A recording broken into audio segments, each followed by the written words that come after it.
SK educator में आपका स्वागत है। आज हम बाल विकास के सिद्धांत के बारे में आपसे डिस्कस करेंगे, जो आपके आने वाले सभी एग्जाम्स जैसे सी-टेट, एस-टेट, केवीएस सभी के लिए बहुत ही हेल्पफुल रहेंगे। अगर आपको हमारी वीडियो अच्छी लगे तो इसे लाइक, सब्सक्राइब और शेयर करना ना भूलें। स्टार्ट करते हैं। बाल विकास के सिद्धांत। बाल विकास के सिद्धांत, प्रिंसिपल्स ऑफ चाइल्ड डेवलपमेंट्स। कौन कौन से सिद्धांत हैं? वैयक्तिक विभिन्नताओं का सिद्धांत। कौन सा है? वैयक्तिक विभिन्नताओं का सिद्धांत। इसे इंग्लिश में प्रिंसिपल ऑफ इंडिविजुअल डिफरेंसेस भी बोलते हैं।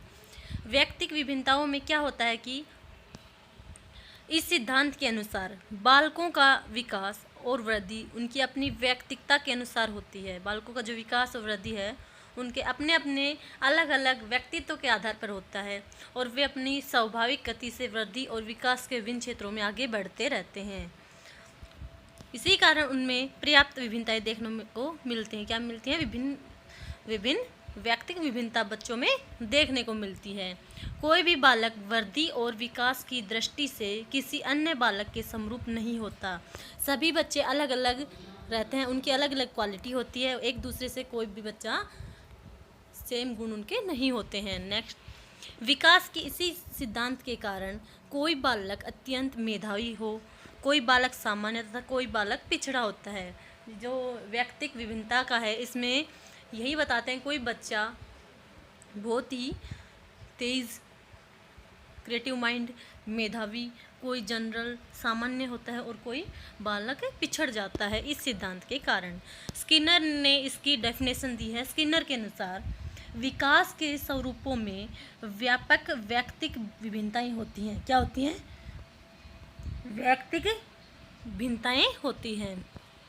नेक्स्ट पॉइंट, निरंतर विकास का सिद्धांत। क्या है? निरंतर विकास का सिद्धांत, प्रिंसिपल ऑफ कंटिन्यूअस ग्रोथ।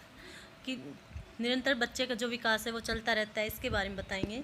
विकास एक ना रुकने वाली प्रक्रिया है, मतलब विकास लगातार चलता रहे। जब बच्चा पैदा होता है तब से स्टार्ट होकर जब तक मरता है तब तक उसका विकास काल चलता रहता है।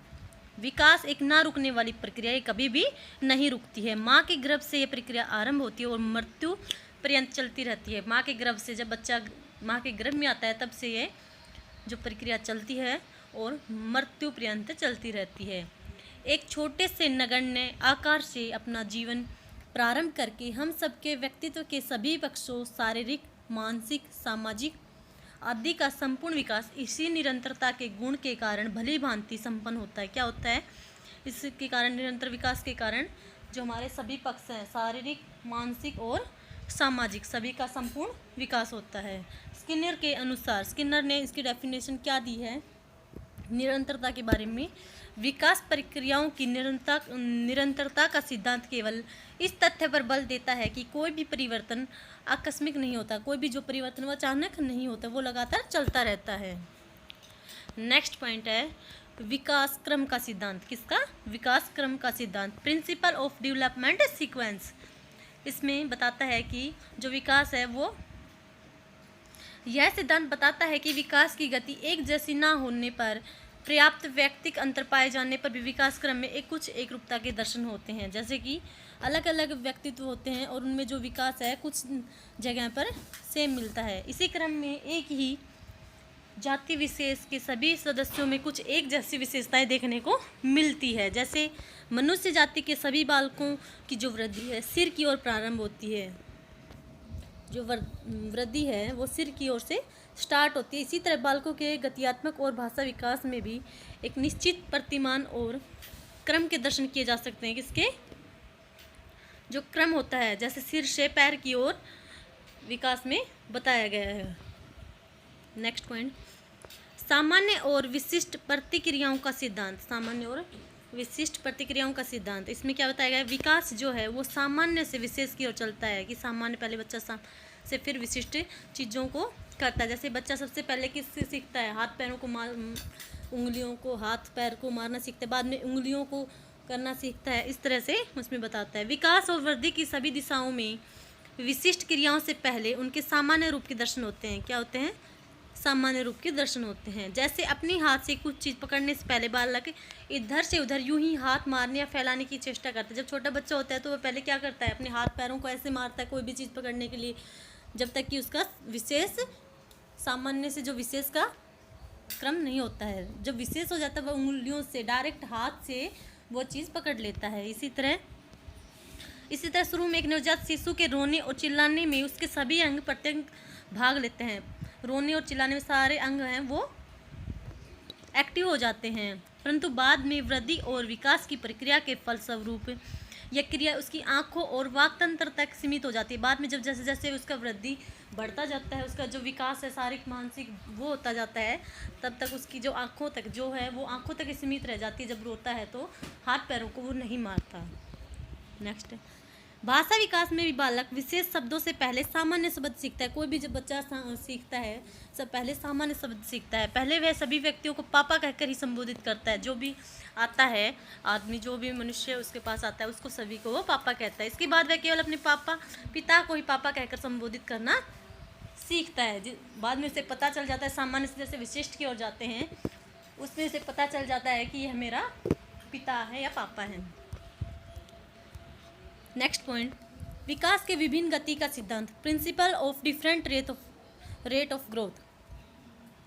इसमें बताया गया है कि विकास की प्रक्रिया जीवन पर्यंत चलती तो है, किंतु इस प्रक्रिया में विकास की गति हमेशा एक जैसी नहीं होती। जो विकास होता है उसमें कभी जो है वो बढ़ता है, कभी विकास घटता है। इस तरह से ये प्रक्रिया चलती रहती है। जैसे शैशवावस्था के शुरू के वर्षों में ये जो गति है विकास की, शारीरिक मानसिक सामाजिक, इसकी जो विकास की जो तीव्र गति से होता है और बाद में है कुछ वर्षों में मंद पड़ जाता है या धीमा हो जाता है। पुनः किशोरावस्था के प्रारंभ में इस गति में तेजी से वृद्धि होती है, फिर जो किशोरावस्था आती है उसमें एकदम से तेजी होती है। बाल्यावस्था में थोड़ी धीमी पड़ जाती है, परंतु यह अधिक समय तक नहीं बनी रहती। किशोरावस्था में भी अधिक समय तक नहीं बनी रहती। इस प्रकार वृद्धि और विकास की गति में उतार चढ़ाव आते ही रहते हैं। किसी भी अवस्था में एक जैसी नहीं रह पाती। जो विकास का जो क्रम है वो एक जैसा नहीं रहता हर समय। कभी विकास तीव्र गति से होता है, कभी मंद गति से होता है। डगलस और हॉलैंड के अनुसार, डगलस और हॉलैंड ने इसकी क्या डेफिनेशन दी है, क्या परिभाषा दी है, उसके बारे में बताते हैं। विभिन्न व्यक्तियों के विकास की गति में विभिन्नता पाई जाती है। जो सभी प्रकार जो अलग अलग व्यक्ति होते हैं उनके विकास की गति भी अलग अलग पाई जाती है, जिसमें किसी में विकास शारीरिक विकास कम होता है, किसी में ज़्यादा होता है। जैसे कोई जो बच्चा है वो बीमार हो जाता है तो उसका विकास ढंग से नहीं हो पाता, और अगर कोई बच्चा सही है तो उसका विकास जल्दी हो जाता है। नेक्स्ट पॉइंट, परस्पर संबंध का सिद्धांत, प्रिंसिपल ऑफ इंटर रिलेशन। इसमें बताते हैं कि विकास के जो सभी आयाम हैं जैसे शारीरिक मानसिक और सामाजिक संवेगात्मक आदि एक दूसरे से परस्पर संबंधित होते हैं, एक दूसरे से जुड़े होते हैं। वो जो भी विकास है बच्चों के, इनमें से किसी भी एक आयाम में होने वाला विकास अन्य सभी आयामों में होने वाले विकास को पूरी तरह प्रभावित करने की क्षमता रखता है, एक दूसरे को प्रभावित करने की क्षमता रखता है। जैसे अगर मानसिक आदमी जो दिमाग से अगर पीड़ित है तो उसका जो शारीरिक विकास है वो भी प्रभावित होगा। अगर सामाजिक जो वातावरण अगर वो खराब है तो भी बच्चे के ऊपर शारीरिक विकास मानसिक विकास पर बहुत असर पड़ता है। उदाहरण के लिए जिन बच्चों में औसत से अधिक वृद्धि होती है, वे शारीरिक और सामाजिक विकास की दृष्टि से काफ़ी आगे बढ़े हुए पाए जाते हैं, जिनमें औसत से अधिक वृद्धि होती है। दूसरी ओर एक क्षेत्र में पाई जाने वाली न्यूनता दूसरे क्षेत्र में हो रही प्रगति में बाधक हो जाती है। यही कारण है कि शारीरिक विकास की दृष्टि से पिछड़े बालक संवेगात्मक सामाजिक एवं बौद्धिक विकास से भी उतने ही पीछे रह जाते हैं, नेक्स्ट पॉइंट है एकीकरण का सिद्धांत, प्रिंसिपल ऑफ इंटीग्रेशन। इसमें बताते हैं विकास की प्रक्रिया एकीकरण के सिद्धांत का पालन करती है। किसका पालन करती है? एकीकरण के सिद्धांत का। इसके अनुसार बालक पहले संपूर्ण अंक को, फिर अंक के भागों को चलाना सीखता है। किसको? पहले पूरे जैसे हाथ को, फिर हाथ के जैसे उंगलियों को चलाना सीखता है। इसके बाद वह उन भागों में एकीकरण सीखता है जिसमें वह जैसे सामान्य से विशेष की ओर बढ़ते हुए विशेष प्रतिक्रियाओं तथा चिंताओं को इकट्ठे रूप में प्रयोग में लाना सीखता है, इकट्ठे लाने में और सामान्य को विशेष से। उदाहरण के लिए बालक पहले पूरे हाथ को, फिर उंगलियों को और फिर हाथ व उंगलियों को एक साथ चलाना सीखता है। किसको? पहले एक बालक अपने पूरे हाथ को किसी भी चीज़ को पकड़ने के लिए, फिर उंगलियों को, फिर हाथ व उंगलियों का चलाना सीखता है। Thank you for watching this video.